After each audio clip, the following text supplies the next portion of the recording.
Parang kumunoy oh.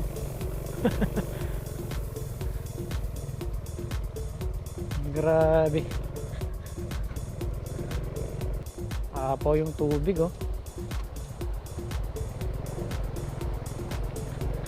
Grabe.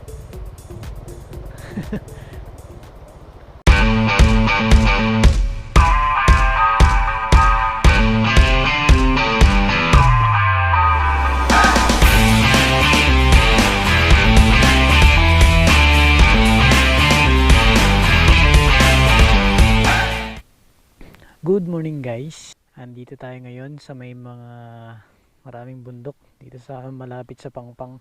Dito na tayo nagsimulang mag-video kasi palaging yung nakikita nating video kapag nagsisimula tayo ay palaging sa bahay lang. Ngayon ay dito naman tayo sa bundok para medyo mapaiba naman no. Ayan oh. Ngayong araw pala ay pupunta ako dun sa aming lugar para bisitahin ang aking mga magulang. Lagi tayong nakakatsyempo kapag ka nagbablog tayo ng ganitong panahon no? Palaging makulimlim ang panahon. Dito ako nagsimulang mag video pala guys, isa sa mga dahilan ko dahil ito ay malapit na doon sa pinaka rough road talaga ng papunta doon sa aming lugar. Nung nakaraan nga ay nagpalit tayo ng bearing at napansin natin na parang ang lakas ng lagutok. Hindi ko alam kung sa bearing yun o baka malagutok talaga. Nung nagpalit tayo ng bearing, nawala na yung parang medyo may sabit siya kapag liliko mo. Ang problema nga lang, lumakas yung kanyang lagutok. Kaya nung nakaraan ay aking binuksan dito guys. At nakita ko dun sa ilalim yung parang lock niya na yun pala yung maluwag. Ewan ko lang sa ibang sasakyan na sa ibang motor na kapag malagutok, kung ganun din yung problema.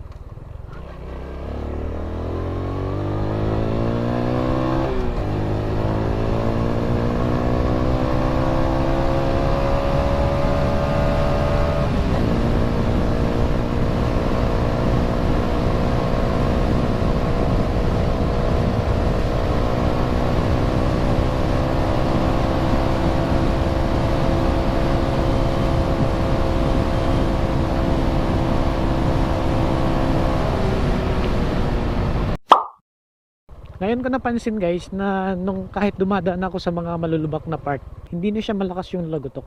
Grabe. Uy. Kahit na ganitong mga mabato yung dinadaanan ko, hindi ko na nararamdaman yung lagutok na kakaiba nung mga nakaraan nung hindi ko pa nahihigpitan yun. Komportable na ang gamitin.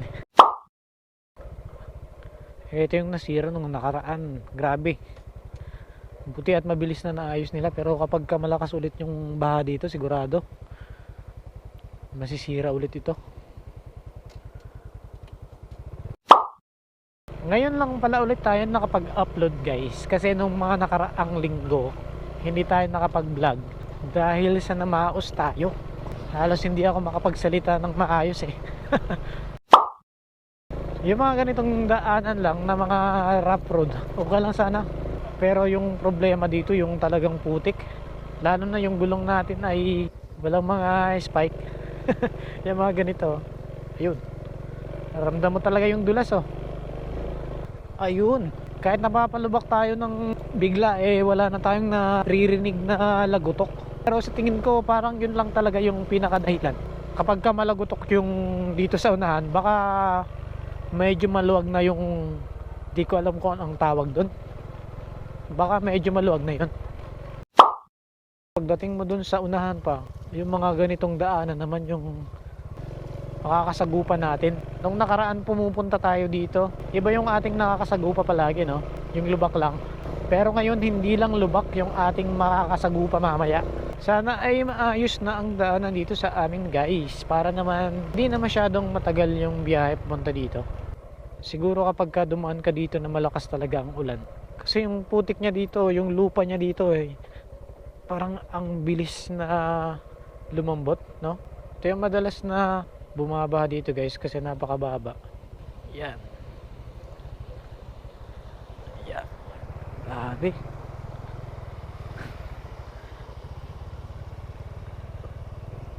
Buti ngayon hindi bumaha. Yeah.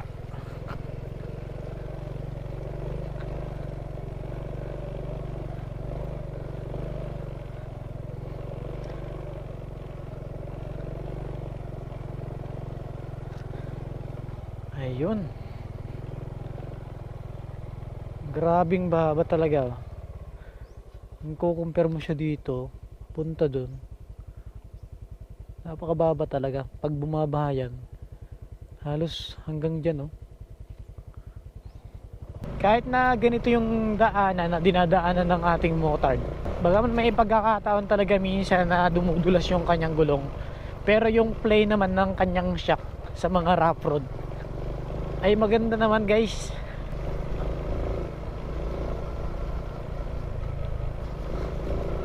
Kaya bagay na bagay talaga yung XRM sa mga iba't ibang road condition.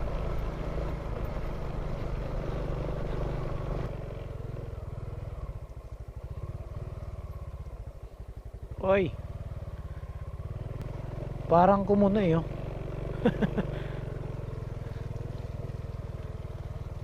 Grabe.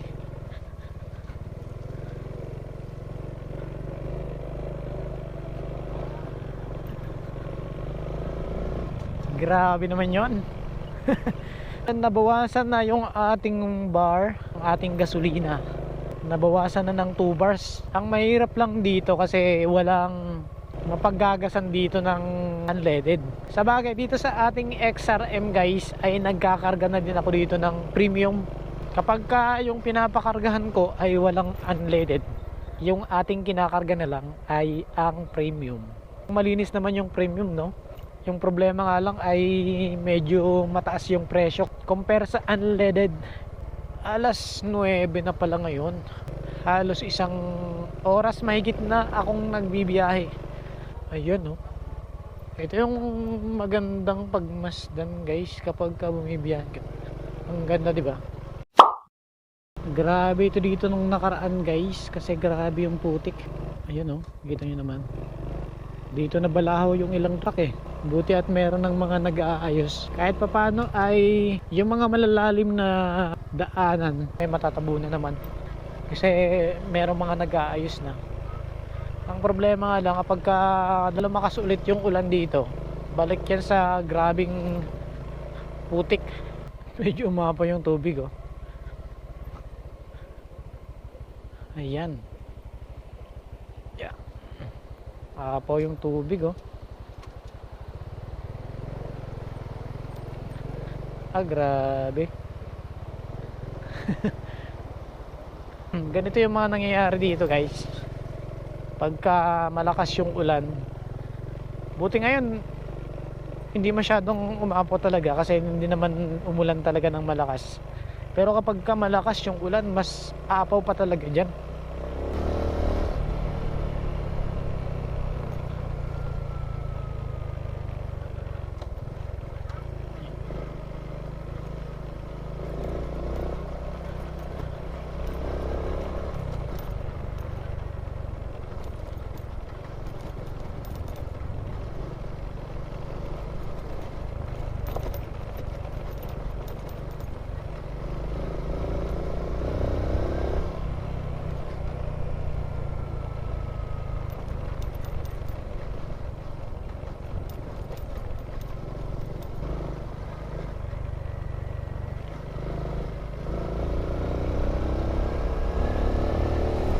Wow.